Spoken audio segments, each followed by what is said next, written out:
At the Carbon War Room, we focus and concentrate on looking at the global economy and identifying sectors of that economy where carbon emissions could be reduced at the gigaton level while creating great business opportunities. So why shipping?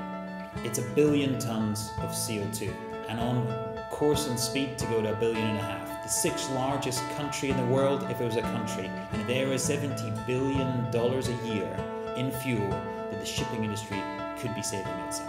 There's a number of technological interventions that could be being made, harnessing renewable energy, wind, solar, things to do with reducing the hydrodynamic drag on the hull itself, the improvements to the propulsion systems. Why isn't that happening?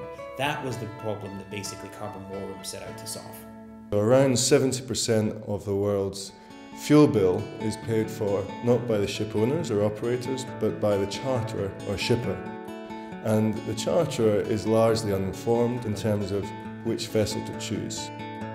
One of the ways in which we dismantled the information barrier with respect to which ships were more efficient or less was by setting up the website www.shippingefficiency.org. It allows a corporation who is about to lease a ship to see what the efficiency rating is on that ship.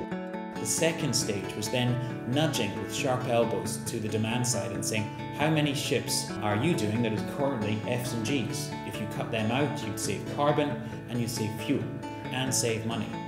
And actually 2 of the world's biggest ship charterers, Cargill and Huntsman, have just signed a pledge not to use ships that are Fs and Gs in our rating system. That's immensely exciting.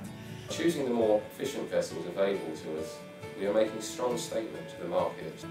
We hope that this action will demonstrate to ship owners that they can and should do more in terms of efficiency, and that the market will reward them. Once those 2 pieces were in place, our focus is on getting capital and technology onto vessels.